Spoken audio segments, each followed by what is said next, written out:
കൂട്ടുകാരെ, എല്ലാവർക്കും നീച്ചൂസ് വേൾഡിൻ്റെ പുതിയൊരു വീഡിയോയിലേക്ക് സ്വാഗതം. എല്ലാവരും സുഖമായിട്ടിരിക്കുന്നെന്ന് വിശ്വസിക്കുന്നു. ഞങ്ങളിവിടെ സുഖമായിട്ടിരിക്കുകയാണ്.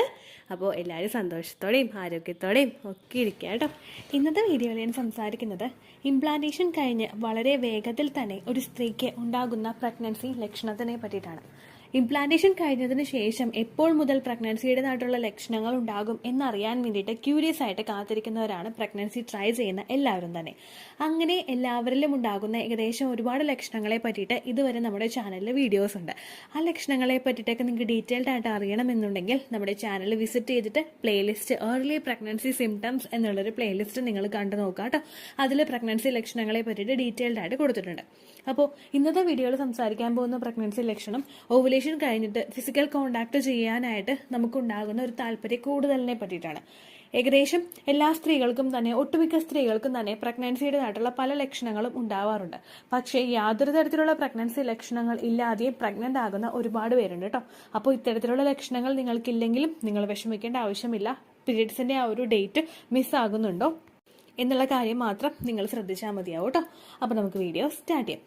ഇവിടെ പറയുന്ന ലക്ഷണം തുടക്കത്തിലേ പറഞ്ഞതുപോലെ ഫിസിക്കൽ കോണ്ടാക്ട് ചെയ്യാനായിട്ട് താല്പര്യം ഉണ്ടാകുന്ന ഒരു അവസ്ഥ. ഓവുലേഷൻ നടക്കുന്ന സമയം എന്ന് പറയുന്നത് നമ്മുടെ ശരീരത്തിലെ ഏതെങ്കിലും ഒരു അണ്ടാശയത്തിൽ നിന്ന് മൂപ്പെത്തിയിട്ടുള്ള അണ്ടം പുറത്തേക്ക് വരുന്ന ദിവസമാണ്. ഈ ഒരു സമയത്തിലോട്ട് പ്രിപ്പയർ ആകാൻ വേണ്ടിയിട്ട് നമ്മുടെ ബോഡിയിൽ പലതരത്തിലുള്ള മാറ്റങ്ങൾ ഉണ്ടാകും. ഇതിൽ ഏറ്റവും കോമൺ ആയിട്ട് ഒരു സ്ത്രീക്ക് ഉണ്ടാകുന്ന ഒരു പ്രഗ്നൻസി, ആ ഒരു ഓവുലേഷന്റെ ഒരു സിംറ്റമാണ് ലിബിഡോ ഇൻക്രീസ് ചെയ്യുക. അതായത് ഫിസിക്കൽ കോണ്ടാക്ട് ചെയ്യാനായിട്ടുള്ള താല്പര്യം വർദ്ധിക്കുക. ഈ താല്പര്യം വർദ്ധിക്കാനായിട്ട് രണ്ട് റീസൺസ് ഉണ്ട്. ഒന്നാമത്തേതെന്ന് പറയുന്നത് നമ്മളിൽ സെർവിക്കൽ മ്യൂക്കസിന്റെ പ്രൊഡക്ഷൻ കൂടുതലായിട്ട് ഉണ്ടാകുമ്പോൾ. രണ്ടാമത്തെ ലക്ഷണം എന്ന് പറയുന്നത് കൂടുതൽ ബ്ലഡ് സർക്കുലേഷൻ നമ്മുടെ ജനനേന്ദ്രിയത്തിലോട്ട് ഉണ്ടാകുമ്പോഴേക്കും. ആദ്യത്തെ ലക്ഷണം എല്ലാവർക്കും തന്നെ ഉണ്ടായിക്കൊള്ളണമെന്നില്ല, സെർവിക്കൽ മ്യൂക്കസ് കൂടുതൽ പ്രൊഡക്ഷൻ. രണ്ടാമത്തെ ലക്ഷണം എല്ലാവർക്കും തന്നെ ഓവുലേഷൻ നടക്കുന്ന സമയത്ത് ഉണ്ടാകും. അങ്ങനെയുള്ള ലക്ഷണം വന്നിട്ടാണ് ഫിസിക്കൽ കോണ്ടാക്ട് ചെയ്യാനായിട്ട് ആഗ്രഹം പല സ്ത്രീകളിലും ഒരു മൂർധന്യാവസ്ഥയിൽ ആ ഒരു സമയത്ത് എത്തുന്നത്. ഇതേ സെയിം മെക്കാനിസം തന്നെയാണ് ഏർലി പ്രഗ്നൻസി ലക്ഷണമായിട്ടും പല സ്ത്രീകളിലും ഉണ്ടാകുന്നത്. അതായത് പ്രഗ്നൻസിയുടെ തുടക്ക സമയങ്ങളിൽ നമ്മളിൽ ഉണ്ടാകുന്ന ഹോർമോൺ വ്യതിയാനങ്ങൾ കൊണ്ടും ഈസ്ട്രജൻ ഹോർമോണിന്റെയും അതുപോലെ പ്രൊജസ്ട്രോൺ ഹോർമോണിന്റെയും HCG ഹോർമോണിന്റെയും ഇൻക്രീസ് കൊണ്ടും നമ്മളുടെ ഒരു സ്ത്രീ ശരീരത്തിലെ ആ വജൈനൽ ഡിസ്ചാർജിന്റെ അളവ് കൂടാറുണ്ട്. നോർമലി വജൈനയുടെ ഒരു ക്ലീനിങ് പ്രോസസ്സ് നടക്കുമ്പോഴേക്കും നമുക്ക് വജൈനയിൽ നിന്ന് പലർക്കും തന്നെ ഒരു ജെല്ലി ടൈപ്പ് ഡിസ്ചാർജ് ഉണ്ടാവാറുണ്ട്. എന്നാൽ അതിനെ ഒന്ന് മാറ്റി നിർത്തി കഴിഞ്ഞു കഴിഞ്ഞാൽ ഇംപ്ലാന്റേഷൻ നടക്കുന്ന സമയത്ത് ഒരു സ്ത്രീക്ക് ഉണ്ടാവുന്ന വജൈനൽ ഡിസ്ചാർജിന്റെ അളവിൽ വ്യത്യാസം വരാറുണ്ട്. നോർമലി നമുക്ക് യൂറിൻ പാസ് ചെയ്യുന്ന സമയത്ത് ഒരു ഇച്ചിരിയൊക്കെയാണ് ക്വാണ്ടിറ്റി കാണുന്നതെങ്കിൽ നിങ്ങൾ ആ ഒരു പ്രഗ്നന്റ് ആകുന്ന ഒരു സമയത്ത് നമുക്കുണ്ടാവുന്ന ഡിസ്ചാർജിന്റെ ക്വാണ്ടിറ്റി എന്ന് പറയുന്നത് വളരെയധികം കൂടുതലാണ്. ഇത് ചിലർക്ക് ജെല്ലി ടൈപ്പ് ഡിസ്ചാർജ് ആണെങ്കിൽ ചിലർക്ക് വാട്ടറി ആയിട്ടുള്ള സ്ലിപ്പറി ആയിട്ടുള്ള ടൈപ്പ് ഡിസ്ചാർജ് ഒക്കെ ഉണ്ടാകും. അതായത് വഴുവഴുപ്പുള്ള ടൈപ്പ് ഡിസ്ചാർജ് ഒക്കെ ഉണ്ടാകും. ഈ ഡിസ്ചാർജ് ഒക്കെ കൂടുതലായിട്ട് നമുക്ക് വന്നു കഴിഞ്ഞാൽ ഫിസിക്കൽ കോണ്ടാക്ട് ചെയ്യാനായിട്ടുള്ള ആഗ്രഹം പല സ്ത്രീകളിലും കൂടാറുണ്ട്. രണ്ടാമത്തെ റീസൺ ആണ് പ്രഗ്നന്റ് ആകുന്ന സമയത്ത് നമ്മളുടെ ശരീരത്തിലെ ബ്ലഡ് സർക്കുലേഷൻ നോർമലി എത്രത്തോളം ഉണ്ടായിരുന്നോ അതിനേക്കാളും കൂടുതലായിട്ട് മാറാറുണ്ട്. ഇങ്ങനെ ബ്ലഡ് സർക്കുലേഷൻ കൂടുന്നതിന്റെ ഭാഗമായിട്ട്, ഇൻക്രീസ് ആകുന്നതിന്റെ ഒരു ഭാഗമായിട്ട് നിങ്ങളുടെ ആ ഒരു ഫിസിക്കൽ കോണ്ടാക്ട് ചെയ്യാനായിട്ടുള്ള താല്പര്യവും കൂടും. ഈ ബ്ലഡ് സർക്കുലേഷൻ നമ്മളുടെ ഓരോ ഭാഗത്തോട്ടും ഉണ്ടാകും. പ്രഗ്നന്റ് ആകുന്ന ഒരു സമയത്ത് നമ്മുടെ യൂട്രസ്, നമ്മുടെ അതുപോലെ തന്നെ നമ്മുടെ ഫേസിൽ ഓരോ ഭാഗങ്ങൾ, അങ്ങനെ എല്ലാ ഭാഗത്തോട്ടും ഹാർട്ടിന്റെ ഒരു ബ്ലഡ് പമ്പ് ചെയ്യുന്നതിന്റെ അളവ് ഈ ഒരു സമയത്ത് കൂടാറുണ്ട്. ഇങ്ങനെയുള്ള ഒരു വ്യത്യാസം ജനനേന്ദ്രിയത്തിലും ഇത്തരത്തിലുള്ള ബ്ലഡ് സർക്കുലേഷൻ കൂടുന്നതിന്റെ ഭാഗമായിട്ടാണ് പല സ്ത്രീകൾക്കും ആ ഒരു ലക്ഷണം ഉണ്ടാവുന്നത്. ഇത് സെയിം മെക്കാനിസം തന്നെയായിട്ട് ഡിഫറെന്റ് ടൈപ്പായിട്ടൊരു കാറ്റഗറിയിൽ നമുക്ക് വരുന്നത് ഫിസിക്കൽ കോണ്ടാക്ട് ചെയ്യാനായിട്ടുള്ള താല്പര്യം വളരെയധികം കുറയുന്ന സ്ത്രീകളുമുണ്ട്. അതുപോലെ തന്നെ വളരെയധികം താല്പര്യം കൂടുന്ന സ്ത്രീകളുമുണ്ട്. അപ്പോൾ ഇത്തരത്തിലുള്ള മാറ്റങ്ങൾ നിങ്ങൾക്ക് കാണുന്നുണ്ടെങ്കിൽ നിങ്ങൾ ശരീരം ശ്രദ്ധിക്കുക. പിന്നെ ഏറ്റവും കൂടുതൽ നമ്മൾ ഈ സമയത്ത് ഉറപ്പ് വരുത്തേണ്ട ഒരു കാര്യം എന്ന് പറയുന്നത് ഇംപ്ലാന്റേഷൻ ടൈം പീരീഡ് എന്ന് പറയുന്നത്, അതായത് ഓവുലേഷൻ കഴിഞ്ഞിട്ട് ഒരു 6 to 12 days എന്ന് പറയുന്ന ഒരു സമയം എന്ന് പറയുന്നത് നമ്മളുടെ ശരീരത്തിന് നമ്മൾ ഒരു പടി കെയർ കൊടുക്കേണ്ട ഒരു സമയമാണ്. ഈ സമയങ്ങളിൽ ഫിസിക്കൽ കോണ്ടാക്ട് ചെയ്യുന്നത് നമുക്ക് ഇൻട്രസ്റ്റോട് കൂടിയിട്ടാണെങ്കിലും ഈ സമയത്ത് ഫിസിക്കൽ കോണ്ടാക്ട് ചെയ്യുന്നത് നല്ലൊരു കാര്യമല്ല. എസ്പെഷ്യലി പ്രഗ്നൻസിയുടെ ട്രീറ്റ്മെന്റ് എടുക്കുന്ന ആളുകൾ. ട്രീറ്റ്മെന്റ് എടുക്കുന്ന സമയത്ത് ഇംപ്ലാന്റേഷൻ ടൈമിന് നമ്മൾ കെയർ എത്രത്തോളം കൊടുക്കാനായിട്ട് സാധിക്കുമോ അത്രത്തോളം കെയർ ശരീരത്തിൽ കൊടുക്കുക. എന്താണെന്ന് വെച്ച് കഴിഞ്ഞാൽ പല സ്ത്രീകൾക്കും ഫിസിക്കൽ കോണ്ടാക്ട് ചെയ്ത് കഴിയുമ്പോഴേക്കും യൂട്രസിൽ കോൺട്രാക്ഷൻസ് ഉണ്ടാകാനായിട്ടുള്ള സാധ്യതകൾ കൂടുതലാണ്. ഇത്തരത്തിൽ കോൺട്രാക്ഷൻസ് നിങ്ങൾക്ക് യൂട്രസിൽ ഉണ്ടാകുമ്പോഴേക്കും ഈവൻ നിങ്ങളുടെ ആ ഒരു പ്രഗ്നൻസി സക്സസ്ഫുൾ ആകുന്നുണ്ടെങ്കിൽ കൂടി തന്നെയും ആ ഒരു ബ്ലഡ് സർക്കുലേഷനെ നമുക്ക് ആ ഒരു കോൺട്രാക്ഷൻ ഉണ്ടാകുമ്പോഴേക്കും പെട്ടെന്ന് എൻഡോമെട്രിയൽ ലൈനിങ് ഷെഡായിട്ട് നമുക്ക് പീരിയഡ്സ് ഉണ്ടാകാനായിട്ടുള്ള സാധ്യതകളും ഉണ്ട്. എല്ലാവർക്കും തന്നെ ഈ ഒരു ബുദ്ധിമുട്ട് ഉണ്ടാക്കുമെന്നല്ല, പക്ഷെ പലരുടെയും സെർവിക്സ് ഡിഫറെന്റ് ആണ്, പലരുടെയും യൂട്രസിന്റെ സ്ട്രക്ചറും ഡിഫറെന്റ് ആണ്, അതുപോലെ തന്നെ പലരുടെ ഹെൽത്ത് കണ്ടീഷനും ഡിഫറെന്റ് ആണ്. അതുകൊണ്ട് തന്നെ അത്തരത്തിലുള്ള കാര്യങ്ങളെ ഒന്ന് പ്രിവെന്റ് ചെയ്യാൻ വേണ്ടിയിട്ട് മാക്സിമം ഇംപ്ലാന്റേഷൻ നടക്കുന്ന ടൈം പീരീഡിൽ നിങ്ങൾ ഫിസിക്കൽ കോണ്ടാക്ട് ചെയ്യാതിരിക്കുക കേട്ടോ.